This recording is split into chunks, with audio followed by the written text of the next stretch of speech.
Hello বন্ধুরা, আমি দীপ আর তোমরা শুনছো ভূতবং, ভূতের রাজ্যে সকলকে স্বাগত। বন্ধুরা, 2 সপ্তাহ হয়ে গেল ভূতবংয়ে কোনো ঘটনা আসেনি। এর জন্য দুঃখিত, কারণ আমার বাবার হেলথ ইস্যুর জন্য হসপিটালে ভর্তি ছিল, তাই ব্যস্ততার কারণে ঘটনা রেকর্ড করতে পারিনি। আজ তাই তোমাদের জন্য 2টি হারিম করা ভৌতিক ঘটনা নিয়ে এসেছি। ঘটনা 2টি শেয়ার করেছে রাজেশ ব্যাপারী। রাজেশ হলো আমার ITI কলেজের সময় থেকে ফ্রেন্ড আর খুব ক্লোজ ফ্রেন্ডও। কিছুদিন আগে ওর সাথে দেখা হয়েছিল। কথাবার্তার মাঝখানে ওকে জিজ্ঞাসা করি, তোর সাথে কখনো ভৌতিক ঘটনা ঘটেছে? যদি ঘটে থাকে তো আমার কাছে শেয়ার করতে পারিস, তাহলে তোর ঘটনা ভূতবংয়ের কোনো একটা এপিসোডে পাবলিশ করব। তারপর রাজেশ বলে, না, আমার নিজের সাথে তো কখনো ভৌতিক ঘটনা ঘটেনি, কিন্তু আমার বাবার সাথে 2 বার ঘটেছিল। সেই 2টি ঘটনা শেয়ার করে রাজেশ আমার কাছে। সেই 2টি ঘটনাই আজ তোমরা শুনতে চলেছ। তাহলে বন্ধুরা, ঘটনা 2টি শোনার আগে তোমরা যারা এখনো পর্যন্ত ভূতবং চ্যানেলটিকে সাবস্ক্রাইব করোনি, তারা সাবস্ক্রাইব করে ফেলো আর যত পারো শেয়ার করে দাও। তাহলে চলো বন্ধুরা, আর দেরি না করে মূল ঘটনায় আসা যাক। আমি রাজেশ ব্যাপারী, কল্যাণীর সীমান্ত থেকে বলছি। আমার সাথে কখনো ভৌতিক ঘটনা ঘটেনি, কিন্তু আমার বাবার সাথে 2 বার ভৌতিক ঘটনা ঘটে। প্রথম ঘটনাটি ঘটে 2000 সালের বন্যার পরপরই। আমাদের আগের বাড়ি ছিল কল্যাণীর চর্বির পাড়ায়। 2000 সালে ওই জায়গা একদমই ফাঁকা ছিল, লোকবসতিও কম ছিল। ওই জায়গায় একটা কবরস্থানও আছে। এখনও সেই জায়গায় কবরস্থানটা আছে, কিন্তু এখন কবর দেওয়া হয় না।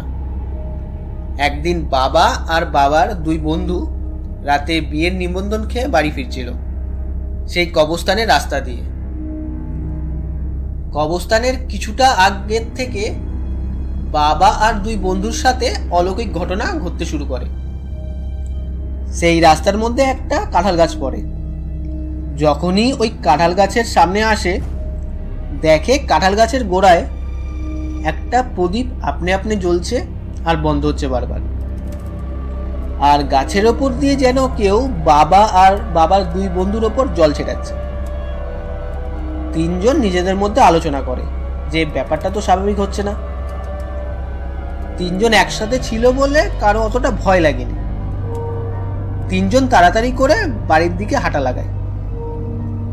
এবার যখন কবরস্থানের সামনাসামনি আসে, 3 জনই দেখে কবরস্থানের বাঁশবাগানের ওপর পাহাড়ের মতো লম্বা সাদা পোশাক পরা একটা জিনিস নিচে নামছে।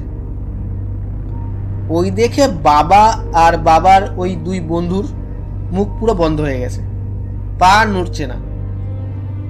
ওই সময় ওই এলাকার একজন লোক ওই রাস্তা দিয়ে ফিরছিল।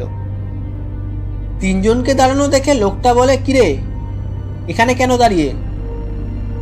বাবা তাকিয়ে দেখে যে বাবার এক কাকা। বাবা বলে, দেখুন কাকা, বাঁশবাগানের উপর দিয়ে ওটা কি নামছে? তারপর উনি বলে, কই, কিছু নেই তো। বাবা আর বাবার ওই 2 বন্ধু তাকিয়ে দেখে, হ্যাঁ ঠিক কিছু নেই।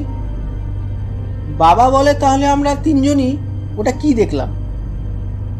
তখন বাবার ওই কাকা বলে, জায়গাটা তো ভালো না, তার মধ্যে তোরা 3 মাথা একসাথে ছিলিস, তাই তোদেরকে দেখা দিয়েছে। যখনই আমি এলাম 4 মাথা হলাম, তারপরই জিনিসটা উধাও হয়ে গেছে। এরপর বাবা বাড়ি ফেরে, মা আর ঠাকুমাকে এই কথাটা বলে। তারপর ঠাকুমা লোহার মধ্যে নুন পুড়িয়ে খাওয়ায় বাবাকে। সেই দিন বাবার রাতে জ্বরও এসেছিল। পরের দিন সকালে ঠিকও হয়ে যায়। বাবা বলে, আমি একাও অনেক রাতে ওই রাস্তা দিয়ে ফিরি, কিন্তু কখনো এমন ঘটনা হয়নি। 3 জন একসাথে ফিরছিলাম আর এমন ঘটনা হলো। ঠাকুমাও বলে, 3 মাথা এক হলে নাকি এমন ঘটনা ঘটে। এই ছিল আমার বাবার সাথে ঘটা প্রথম ভৌতিক ঘটনা। দ্বিতীয় ঘটনাটি ঘটে আজ থেকে 12-13 বছর আগে। বাবা শিয়ালদা থেকে রাতের শেষ কল্যাণী সীমান্ত লোকাল ধরে বাড়ি ফিরছিল। ট্রেনটা যখনই কল্যাণী সীমান্ত স্টেশনে ঢুকতে যাবে ঠিক তার কিছুটা আগে ট্রেনের যাত্রীরা হৈ হৈ করে চিল্লিয়ে ওঠে, কারণ একজন মহিলা সুইসাইড করে। ট্রেনটা সীমান্ত স্টেশনে থামে। বাবা যেই কোচটায় ছিল সেই কোচে হাতে গোনা 7-8 জন যাত্রী ছিল। সবাই নেমে যায়। বাবা যখনই নামতে যায় ব্যাক সাইডের গেটের দিক থেকে একটা মহিলা বলে, দাদা একটু হাতটা ধরে তুলুন না আমাকে। আর বলে রাখি, যারা কল্যাণী সীমান্তে গেছো তারা জানো সীমান্ত স্টেশনে একটা মাত্রই প্ল্যাটফর্ম। রং সাইড দিয়ে মহিলাটা উঠছে বলে বাবা রেগে যায়। বাবা মহিলাটাকে হাত ধরে তোলে। বাবা দেখে যে ওই এলাকারই এক মহিলা। বাবা রেগে বলে, বৌদি এত তাড়া কিসের? এইভাবেই তো অ্যাক্সিডেন্টগুলো হয়, প্ল্যাটফর্মের দিক থেকেই তো উঠতে পারতেন। এই বলে বাবা ট্রেন থেকে নেমে যায়।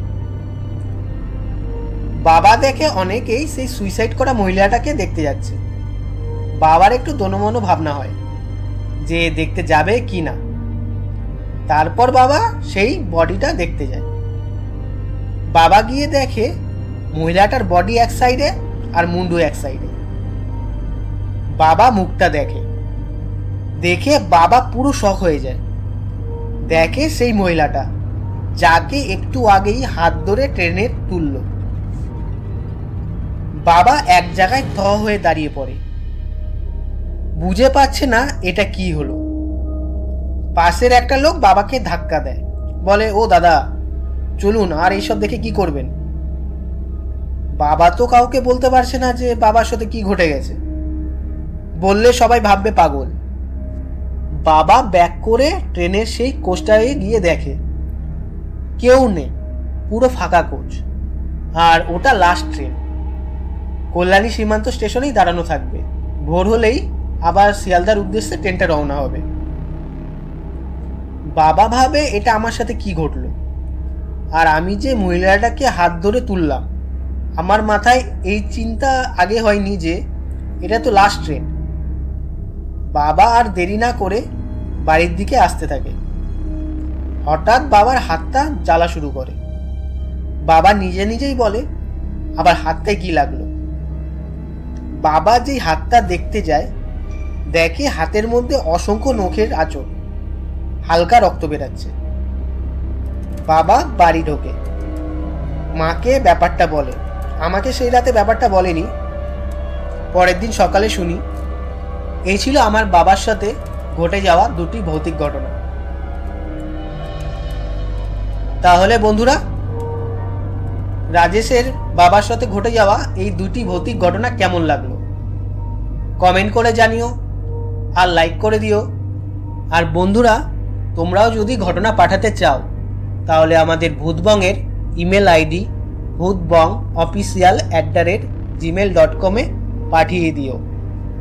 তাহলে বন্ধুরা, আজকের জন্য এইটুকুই। Tata, by.